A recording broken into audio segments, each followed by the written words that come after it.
welcome to Buckingham Palace. Here is London. Hell yeah. Awesome. Giddy London. Yeah. Home of the free.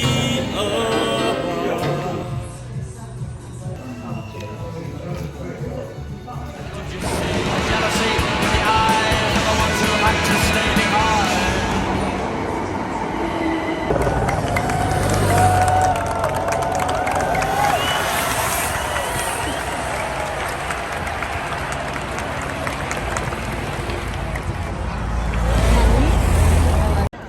Hey, what's up guys? This is Kevin. This time, we're in London. The Great Clock of Westminster, standing 316 feet tall, built in 1859, was nicknamed Big Ben after the Great Bell housed inside. The newly renamed Elizabeth Tower, which houses Big Ben, sits at the northern end of Parliament and is a UNESCO World Heritage Site. It's currently under renovation, but by the time you guys see this video, it'll be open for tours. Right now, we're on the Westminster Bridge on the other side of Big Ben, looking at the River Thames. The River Thames is 215 miles long and runs right through London. The city is hosting some sort of bike race today, so they keep opening and closing roads as the race continues, I guess.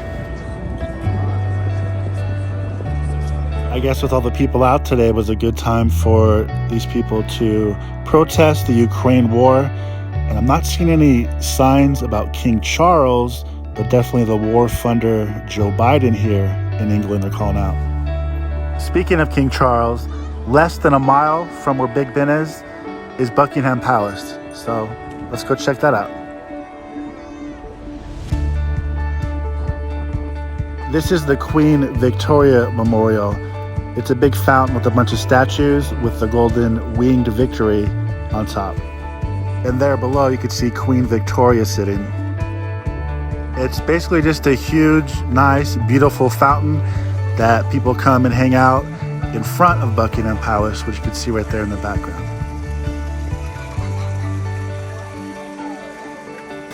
Pretty cool.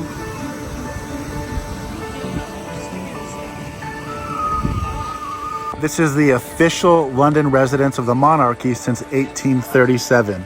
It has 775 rooms, 78 bathrooms, and measures 828,821 square feet. It is the focal point for many national celebrations and ceremonies. In the summertime, like it is now, you could take a tour of the place, but it's closed on Tuesdays and Wednesdays, like it is today. Or if you're like Morrissey, you can break in. Sucks, forgot my sponge and my rusty spanner. The Queen is dead, boys, and it's so lonely on a limb. But the number one thing to do when you come here is see the changing of the guard.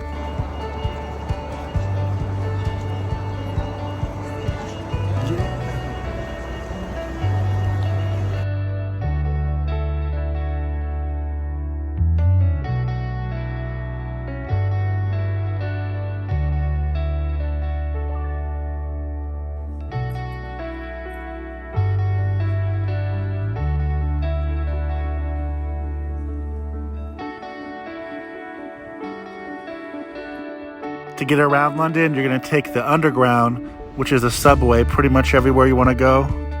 And I'm going to take it back to my hotel because near my hotel, there's a couple spots I want to check out. Hey, Bunny. Hi. Hi. She's a rescue dog. Nice. I'm staying here at the Marriott. I'll do a video on the hotel later, but there's a couple spots I really want to see that are walking distance from here. By the way, nice touch, England, reminding us foreigners to look in the other direction when crossing the street so we don't get killed by a car driving on the other side of the road than we're used to. So Westminster is a really nice town. I'm figuring out to walk around, and we're gonna go check something really cool out right here, not too far from the hotel. Let's go check out Abbey Road and Abbey Road Studios. Opened in 1931, it's the most famous recording studio in the world. The Beatles, Pink Floyd, Ed Sheeran, Kanye West, Lady Gaga, Amy Winehouse, and Adele are just some of the people that have recorded here. Originally called EMI Studios, the Beatles recorded 190 out of 210 of their songs here. The last album being named after the road the studio sits on, Abbey Road. The studio renamed itself after the iconic album. And thank you, girl, their third single. This one, the same day, did the Abbey Road album cover picture. Of course, in August 1969. Pretty much being an end to the Beatles' recording career. Only recording for like 7 years. During that time, nearly 200 songs in the studio, 21 singles, 12 albums in 7 years. What a repertoire, such a short amount of time. This is a picture I took of Paul McCartney on the steps in 1997, doing his classical piece, Standing Stone. It was great seeing Paul here at Abbey Road. This picture, which is their album cover, you can see Abbey Road Studios back here on the left, the white building. So of course, all the fans want to come here and recreate that photo. Let me give you a first-person point of view.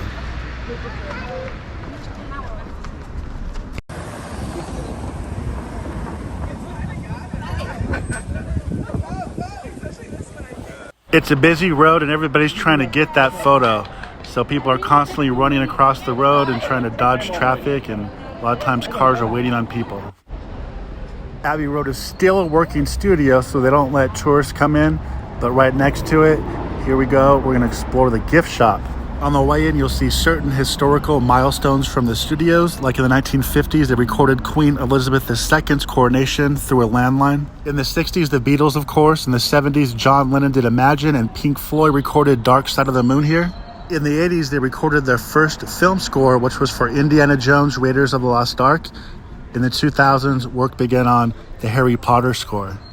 So yeah, you guys can see, besides the Beatles, this place has a ton of history. For some reason, they don't like cameras inside, so I'm gonna be real stealth about it.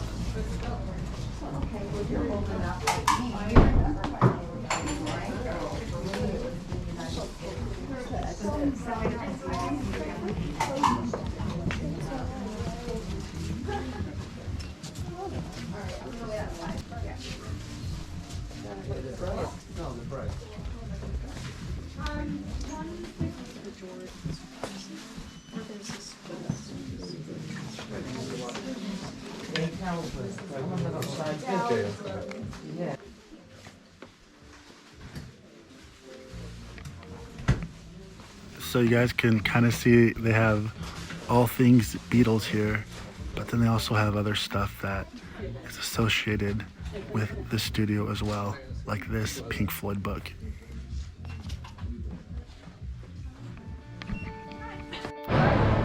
Okay, so checking out Abbey Road Studios was really cool. Something that's full-on pop culture, you know.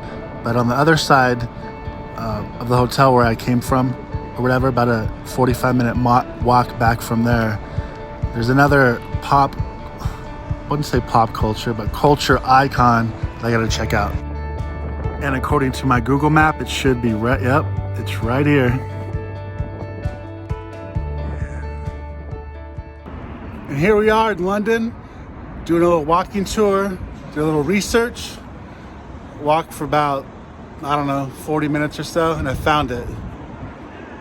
Banksy the painter. Found one of his artworks in actual England. Hell yeah. Yeah, it's so cool to find one here in England. Like I said, I've seen one in Park City before, and I've had his book for years, but if you don't know who Banksy is, do a deep dive on Google. You'll find out. Oh yeah.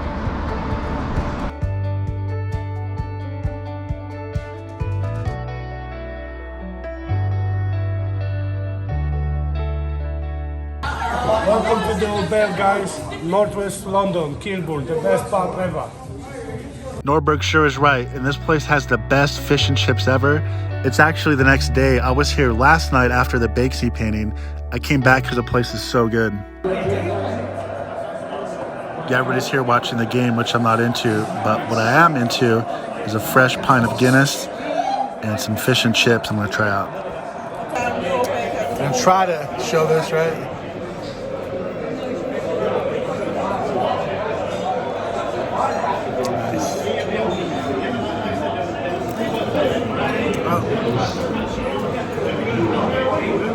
It's so tender, it's falling apart.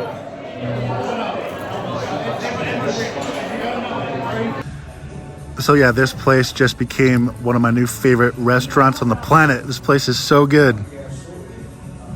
Not really into the brown sauce as they call it in England, but Norberg grabbed me some Tabasco, so I'm good. I just rode the Underground and I'm coming here to see two of London's biggest attractions.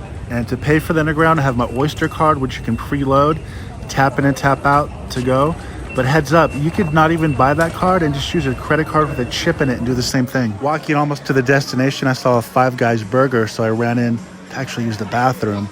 And I saw this incredible view of where we're going. That's Tower Bridge. So if you guys are hungry, you can plan on eating burgers here at Five Guys with a phenomenal view.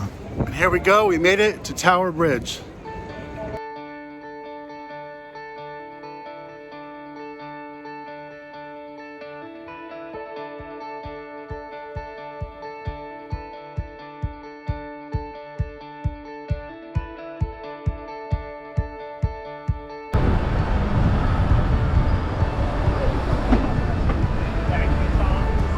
The project was started in 1886 and finished in 1894. It's a combined suspension and drawbridge. The entire bridge is 800 feet in length, but the part where the drawbridge opens is 250 feet wide. It's famous for its neo-Gothic architecture. Taking a close look, the stonework is just incredible. So yeah, you can tour the bridge, and that's what we're gonna do right now. So I'm standing in front of the North Tower looking towards the south, and those towers are 213 feet tall. I'm waiting in line to get my ticket. As soon as you enter the North Tower and get your ticket, it's up the stairs you go. The ticket lets you walk across the walkways between the two towers, which were originally used for when the drawbridge was open, people could still get across. Round and round we go.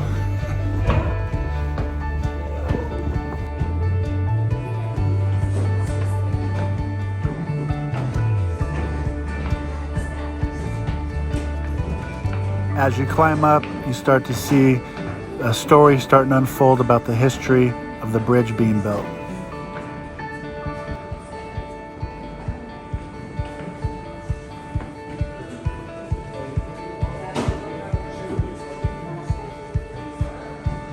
And then of course more stairs. Remember, the towers are 213 feet tall, so we gotta climb to the top.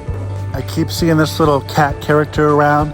I think he's part of like a little storybook or something for kids to follow. So that shows you right there that this tour is family friendly. So we've reached the top. There's a lot more to see in a little movie clip about the history of the bridge. The tour takes us across the walkways, which I didn't know there was a glass floor the length of them. Your mind plays tricks on you when you can see straight through, and it doesn't tell you there's glass there necessarily. Most people are sticking to the sides where you could walk, not on the glass.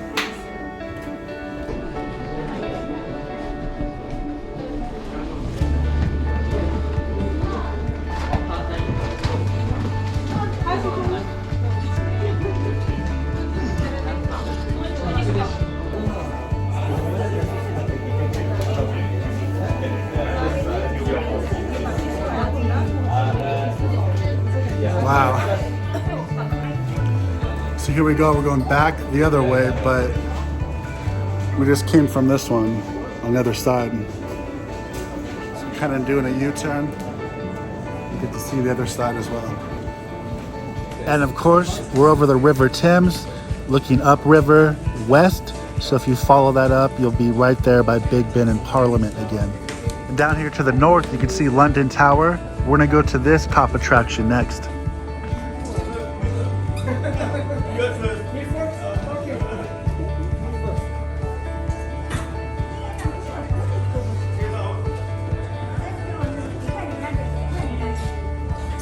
mirror up there.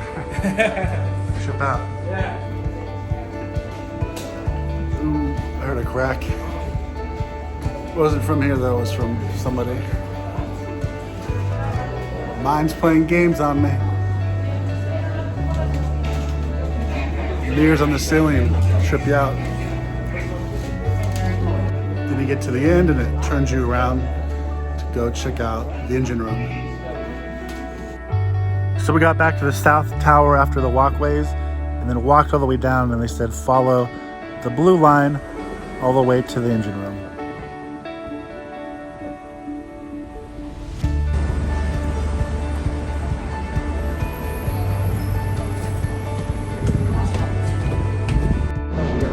Just got to the entrance. It's inside the gift shop. You have to show your ticket again. And here they're showing how it used to be powered by steam engines, powered by coal. So it's showing what it was like. In the 70s, they outfitted the bridge with electronic hydraulic pumps for the bridge's power. Pretty cool.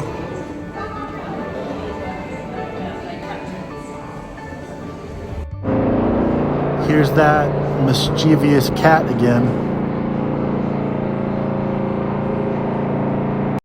The tour ends here. You got to exit through the gift shop.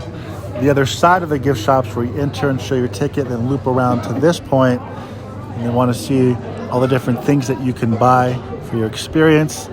And there he is, the cat. You could buy your own cat, which, he's the Tower Bridge cat. So you can take him home with you. Now we're gonna go check out one of London's best attractions or favorite attractions, the Tower of London. This medieval castle was first built by William the Conqueror in the year 1078. It contains several buildings set within 2 rings of defense and a moat. Richard I, Henry III, and Edward I also contributed to its construction. With centuries of history, it is a World UNESCO Heritage Site. The tower has played an important role throughout the history of England and has also served as a treasury, the Royal Mint, a prison, public records office, and a menagerie, among many things. Yeah!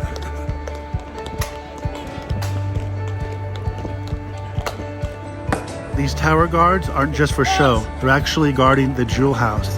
The crown jewels of England are kept here and have been here since 1661.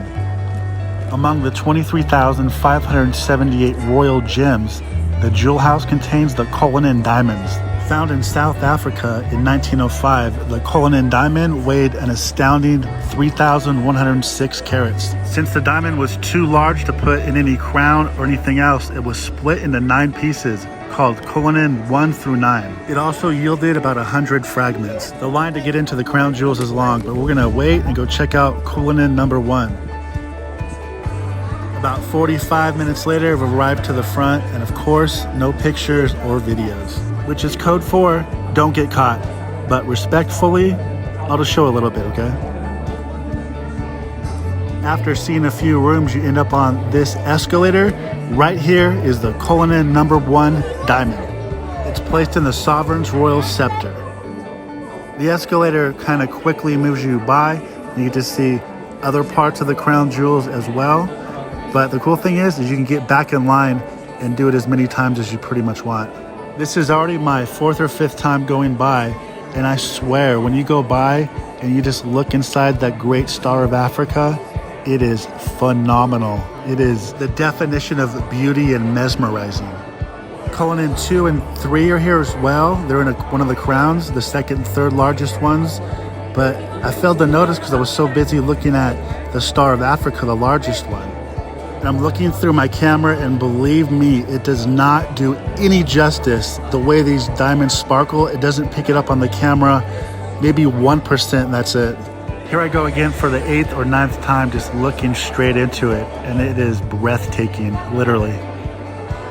These diamonds all shine from across the room. It is something else. There's so much to see. I just showed a couple glimpses, but yeah, when you leave, you realize the whole building you were in was a vault. There's so much to see here, but I'm running out of time. When you guys come here, make sure you spend a good 3 or 4 hours though. This part of the tower is where in the 15 and 1600s, people were tortured and there's an exhibition where you could check out all the different ways they cause pain to their prisoners. Local legend holds a superstition here for the ravens that says if the Tower of London ravens are ever lost or fly away, the crown will fall and Britain with it. Awesome. So it was thought that in the 1600s, King Charles II ordered ravens to be kept at the tower all the time. So there are at least 6 ravens that are kept here in captivity full time, with a raven master that takes care of them 365 days a year. Just exploring more of the towers.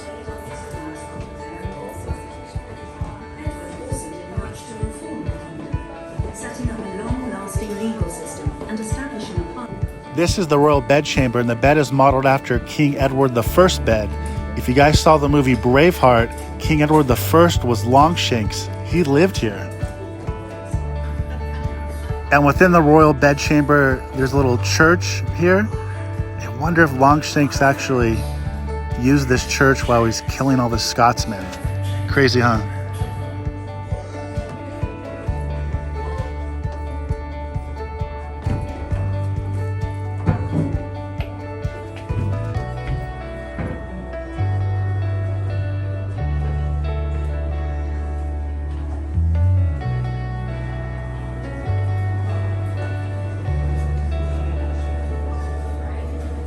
This looks like it's probably the throne room, I would imagine.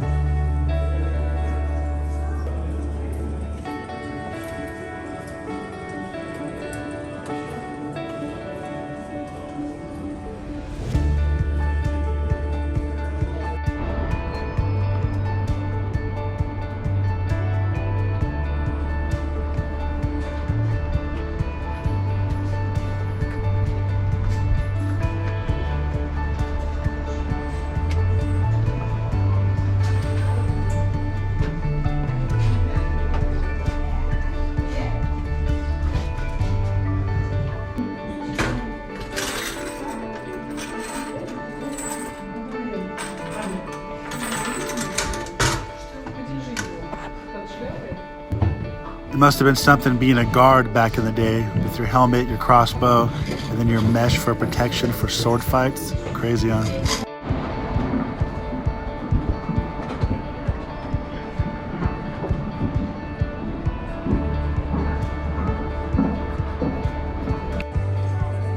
Then up here on the castle walls, you get a really good view of Tower Bridge. So for sure, if you come to one, you definitely are right here, so see the other. Like I said earlier, the tower was used as a menagerie for the king's royal beasts. People would bring the king lions, polar bears, baboons, you name it, all to try to impress him. And then coming back outside, I'm pretty sure that's what was the moat that surrounded the tower.